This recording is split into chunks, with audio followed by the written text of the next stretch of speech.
Hola, bienvenido a este nuevo episodio de nuestro podcast La Biblia bajo la lupa. En el capítulo de hoy vamos a estar hablando de una historia muy copada, una historia que en verdad tiene mucho para enseñarnos. Así que, sin más preámbulos, voy a presentar a nuestro co-host el día de hoy, el pastor Jonathan Leopardi. Johnny, buen día, buenas tardes, buenas noches, ¿cómo estás? ¿Qué haces, Cece? ¿Cómo andás? ¿Cómo te va? Sí, buen día, buenas tardes, buenas noches. Ya hoy día, viste, en cuarentena no sabes si es de día, si es lunes, si es domingo, si es feriado, si es Osvaldo, viste, ya no sabes qué día es. Así que, ¿cómo andás? Un gusto estar acá, No, realmente.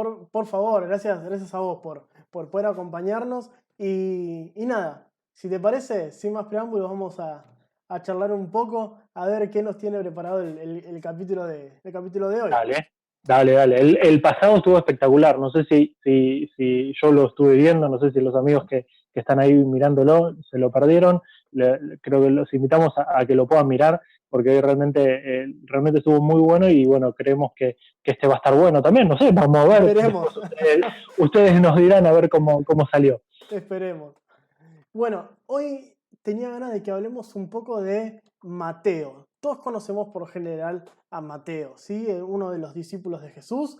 Es el primer libro del Nuevo Testamento y siempre de algún otro lado nos suena. Que queríamos hablar un poco y charlar un poco de el momento en que Jesús lo llama a Mateo como su discípulo y destacar algunas características y más que nada poder charlar.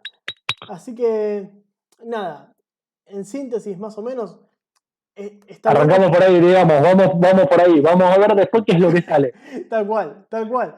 Eh, el relato este lo tenemos en varios libros de la Biblia, no solamente está relatado, o sea, en todos los evangelios encontramos este mismo relato y siempre por supuesto, las características siempre es lo mismo. Eh, y nada, para más o menos resumir, Jesús ya había llamado a algunos de sus discípulos, ya había multitudes que lo estaban siguiendo, él ya había hecho milagros, había sanado paralítico, bueno, varias cosas así. Y dice que se encuentra en un puesto con un cobrador de impuestos y le dice, vení, seguime, vas a ser mi discípulo. Y que este Mateo, este cobrador de impuestos, decide seguirlo, se levanta y dice que ese mismo día prepara una cena en su casa y lo invita a Jesús, a él, a sus discípulos, y dice que invita también a otros cobradores de impuestos. De hecho, a mí me llama la atención esto, porque eh, dice que lo invitó a Jesús, a sus discípulos, junto a otros cobradores de impuestos, y hay una versión que dice, y pecadores de mala fama. Me, me llamó la atención, ¿no? Porque tenemos escala, vos sabés, esto es así, es decir, tenemos los pecadores bien, ¿está bien? Es decir, la gente buena, porque, digamos, acá esto es así, que no son pecadores. Después están los otros pecadores, ¿está bien? Digamos, nosotros, Claro, digamos, lo medio pelo, y sí, están los no, pecadores, claro. claro, los que pecan, digamos, posta, Pecan con todas las letras. claro, tal cual.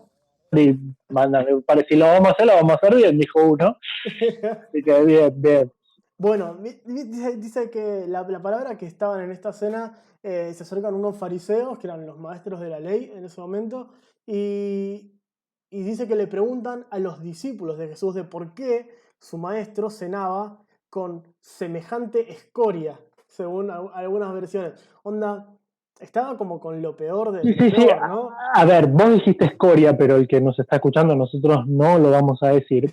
Pero ustedes cámbienle la palabra. No sé si me explico. Es decir, para que se den una idea, la referencia de cómo lo consideraba. Es decir, eso es lo que lo estaban considerando. ¿Por qué? Porque a veces, perdona ese que Sí, te no, no, por interrumpo supuesto. acá, pero a veces no nos damos cuenta la dimensión de lo que está pasando. Es decir, como estamos leyendo una historia que pasó hace 2000 años atrás, estamos en otra cultura, en otro contexto, nos perdemos esas cosas, esos pequeños detalles que hacen que la historia sea realmente fascinante, atrapante, y de esas historias en donde vos te quedás esperando a ver qué es lo que va a pasar, ¿viste? Decís, a ver, pochoclo en mano, obviamente, ¿viste?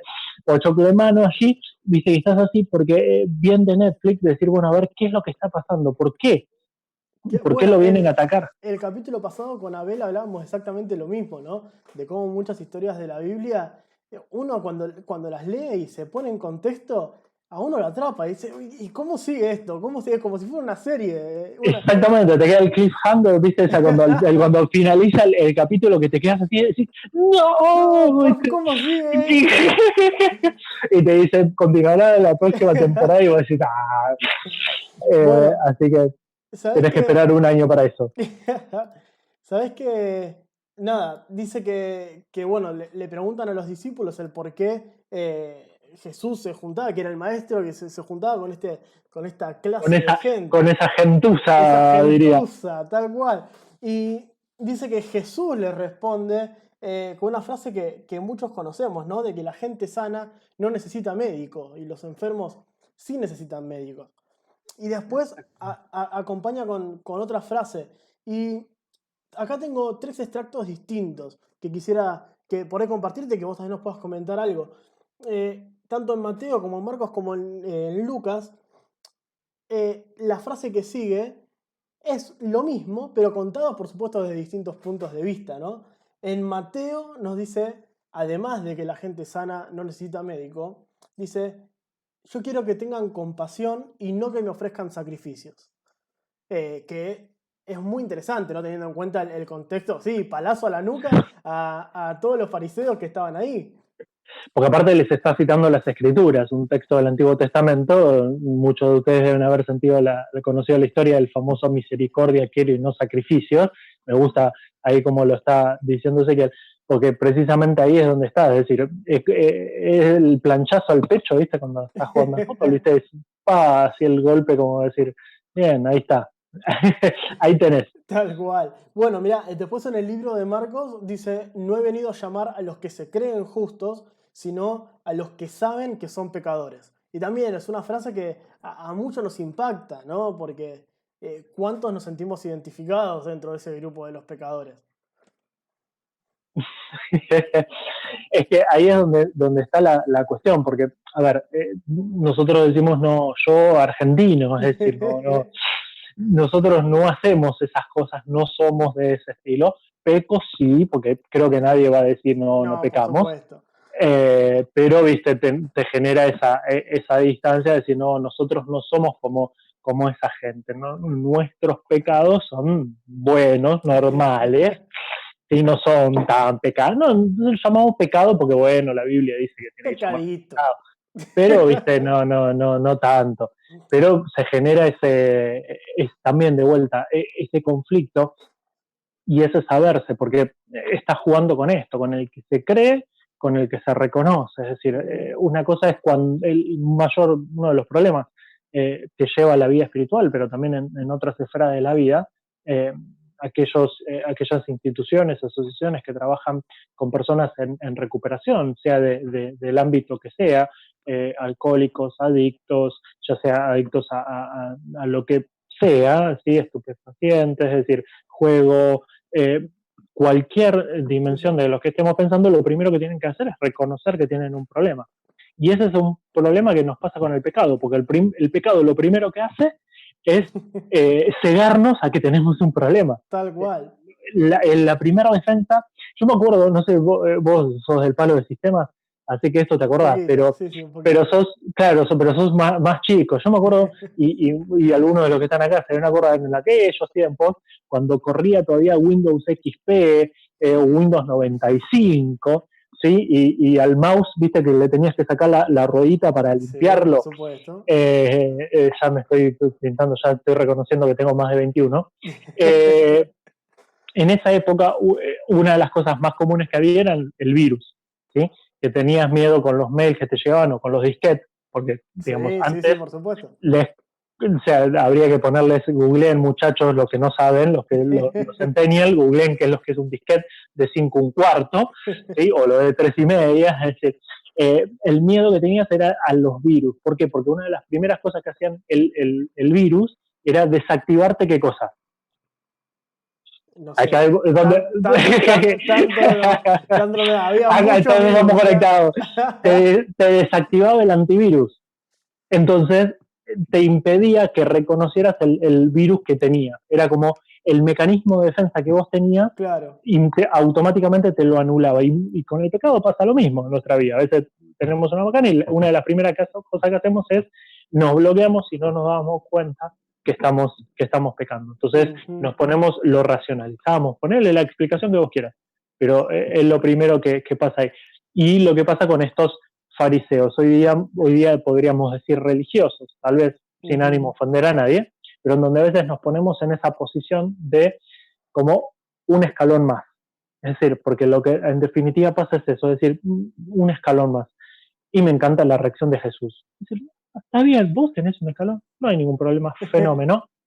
Seguí ahí, porque precisamente yo no tengo necesidad, yo no vine a llamar a estos, esto no es para vos, quédate tranquilo. Claro. Mi mensaje, esto no es para vos, no te hagas ningún problema. Para ellos sí, pero sabés que vos, Claro, calladito sí, la boca, por supuesto. calladito la boca. Bueno, y sabes que en contraste a esto, venía leyendo esta semana que unos capítulos antes se muestra cuando Jesús llama, por ejemplo, a Pedro y tenemos el acto de la pesca milagrosa, ¿no? Y que Jesús le dice, vayan y pesquen, y dice, no, pero flaco, pescamos toda la noche, vos no tenés ni idea, y le dice, ustedes vayan nomás. ¿Qué versión es esa?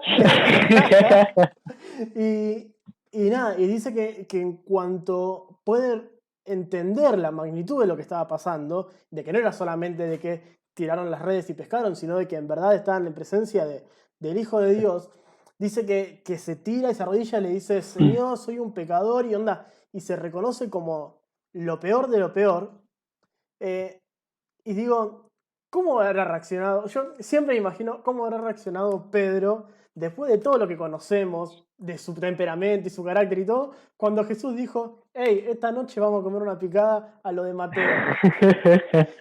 ¿Sabés que hace un tiempito teníamos un grupo de discipulado acá en casa y siempre nos gustaba agarrar también historias de la Biblia y películas y vos y las analizábamos? En una película, por supuesto, era algo... las películas son películas, ¿no? Y si bien estaban tomados algunos fragmentos bíblicos, en esta escena en la que Jesús iba con sus discípulos a la casa de Mateo, dice, están todos comiendo y Pedro se acerca a Jesús y le dice, maestro, yo intento amarlo, pero me cuesta, ¿viste? Y Jesús le dice, bueno, seguí intentándolo, ¿viste? Como seguí participando. Me siento identificado con Pedro, ¿eh? Me cuesta amar a uno. Totalmente. Pero, es más, sí, ahí si seguimos especulando hasta qué punto, pensando desde el judío, por otras historias que tal vez leemos acerca de Pedro, incluso hasta se hubiera puesto a ir, es decir, es más, no sé si estaba en la casa hasta ese punto, es decir, como una señal de protesta. Claro, sí, Es decir, no, yo no voy, anda vos, yo no voy.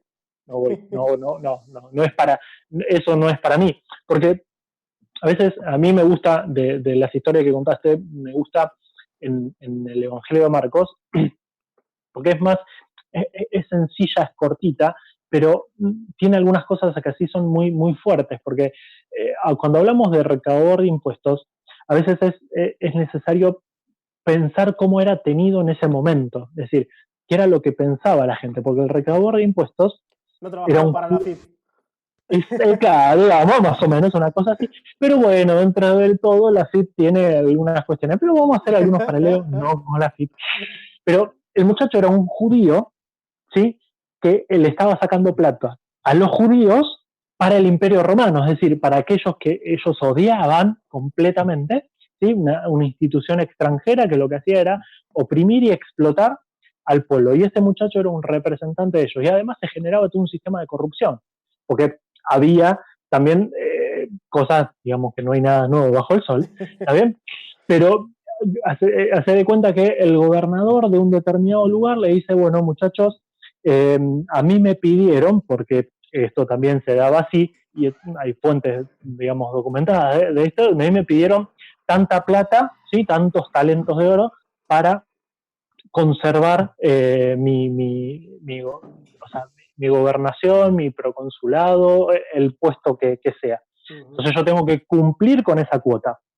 Entonces, ¿qué llamaba? Llamaba a los jefes recaudadores de impuestos, que en el Nuevo Testamento aparece uno, el más conocido, uno que era chiquitito así, ¿sí? En Lucas, allí con Zaqueo, Lucas 19.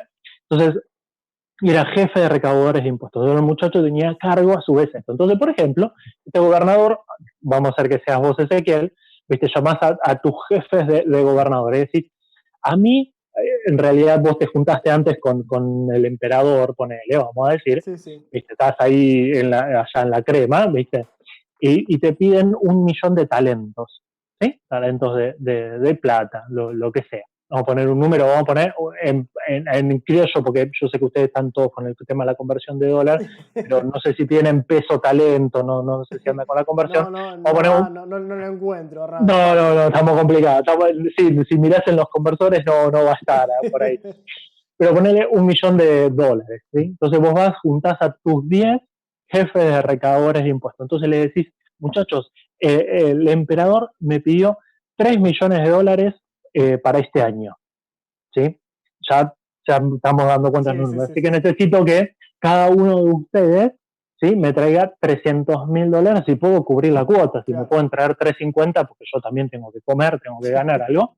Así que está. Entonces estos jefes de recaudadores de impuestos van y agarran a sus recaudadores de impuestos. Por ejemplo, uno de ellos es Leví, que por cierto, hacemos un paréntesis ahí, que ahí tiene un problema con Mateo y Leví, pero no sé si vale la pena entrar por ahora. La cosa que lo llaman a estos muchachos y le dicen, bueno, mira, este Ezequiel está loco, este año la verdad que no sé qué le agarró, no sé si es la cuarentena, COVID, dengue, el corona dengue o como que sea, que lo que sea que estén dando vuelta.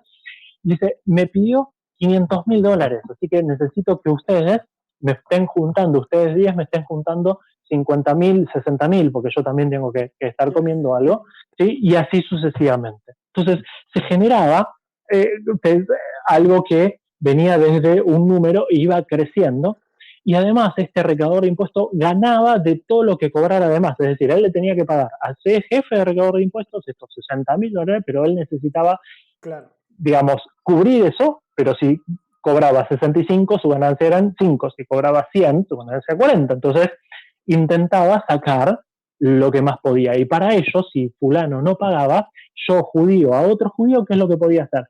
Llamar a la poli romana a que si no me pagaba, adentro.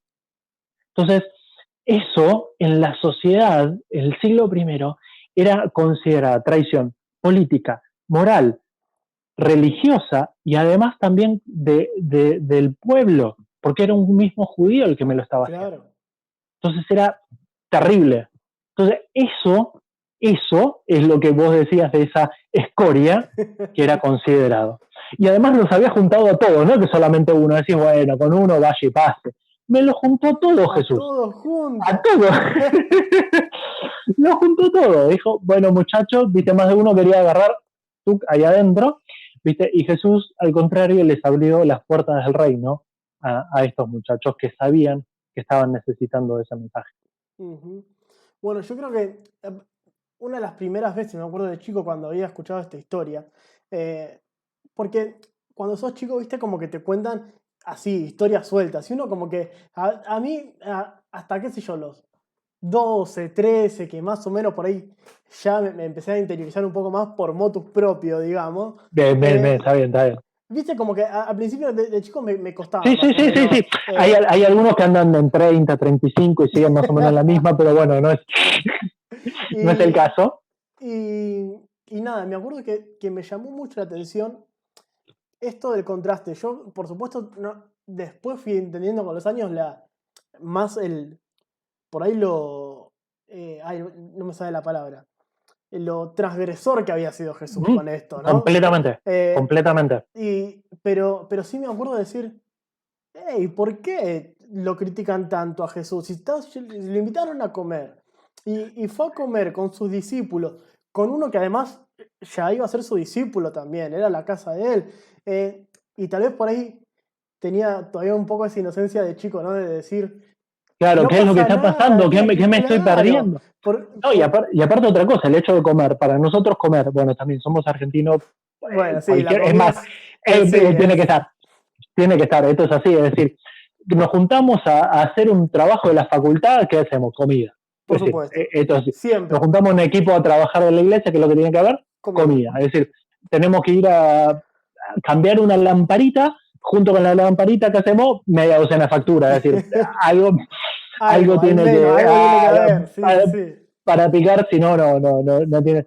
Pero para nosotros tiene esta cuestión más de fraternización, más de cuestión cultural, de estar con el otro en relación, de charlar, lo que sea. Pero en el momento, para la época, además, tenía también una connotación religiosa, es decir, por el hecho de sentarse a comer con la persona, implicaba que uno se estaba como identificando con la persona, con lo que la persona creía, pensaba, es decir, se estaba poniendo al mismo nivel. Claro. Entonces, ahí es donde estaba la cuestión, porque los fariseos era como que lo estaban queriendo proteger a Jesús diciendo, no te pongas al nivel de ellos, ¿sí? Vos tenés que venir al nivel nuestro, ¿sí? En el cual nosotros, que somos la gente bien, podemos estar haciendo. Y ahí es donde te empieza a chocar, y eso es lo que me gusta, porque a Jesús no le interesa eso, no le interesa tu historia, no le interesa nuestra historia, nuestro trasfondo, qué es lo que pasó en nuestra vida, en qué condición social estamos, cuál es nuestra condición económica, qué es lo que fue de nuestro pasado, qué es lo que hicimos, porque Jesús te llama. Y hoy día Jesús está repitiendo ese llamado para vos, para mí, para todos los que están aquí escuchando, y no importa nada, no hay ninguna barrera que impida dos cosas. Primero, que Jesús te llame y que seas digna del llamado de Jesús. Jesús te está llamando a que lo sigas a todo lo que ve. Es decir, a que lo sigas a creer en Él, a que lo sigas a servirle, a que lo sigas hasta lo último de la tierra. El compromiso, eso depende de vos con Jesús, pero nada impide ese llamado y Jesús te está llamando. Y segundo, nada impide a que vos respondas a ese llamado, a que vos respondas afirmativamente, porque este muchacho, Leví, ¿sí? Que no es Mateo, vamos por cierto, porque en realidad todos conocemos que es Mateo, pero en realidad no es Mateo, la Biblia no habla de Mateo, no dice de Mateo, es decir, no es Leví. Sí, yo sé que el podcast se llama Mateo, pero es Leví, ¿está bien? No nos vamos a meter en historia, pero porque ya desde el siglo II empezó la historia. Este Leví, ¿qué es lo que hace? El texto dice que deja las cosas y que lo sigue a Jesús, es decir, que él levantándose lo sigue. Entonces, él está tomando una decisión, porque esto de seguir, cuando Jesús le dice, vení y seguime, es precisamente una invitación a ser discípulo de él. Y este Leví está respondiendo a este llamado que le hace Jesús. Y no importó ninguna de las condiciones, ninguna de las cosas. Después, obviamente, el revuelo que se generó, sí, tomó escalas, sí, cósmicas casi. Pero porque en eso es cierto, Jesús es un transgresor. El podcast pasado hablaban de Marta y María, y tienen también otra manera de transgredir. No nos vamos a meter ahí ahora, pero también, es decir, porque al fin de cuentas Marta termina siendo la machista porque Jesús está nivelando a María al mismo nivel que los discípulos, le está permitiendo a María ser una discípula de Jesús, algo completamente transgresor y radical para el siglo I. Y lo mismo acá, es decir, acá no podía ser discípulo y Jesús lo está invitando a eso. Así que nada de lo que hayas hecho, de lo que pienses que hayas hecho, de lo que te consideres, impide que seas un discípulo, una discípula de Jesús. Espectacular. Yo voy a dejar el remate que tenía listo, lo voy a dejar ahí, ni siquiera lo voy a usar. Ya con esto tenemos el moñito para poder terminar acá. Así esto era de pasada, así nada más. Y mil gracias, Johnny, por compartir con nosotros. No, por favor. Gracias a vos, Ezequiel. Por poder compartir esta historia que, lo mismo que hablamos en el episodio anterior y lo que vamos a ir haciendo, de que cada vez que nos ponemos en los zapatos de un personaje distinto, podemos descubrir cada vez más cosas que nuestro Dios nos tiene para enseñar.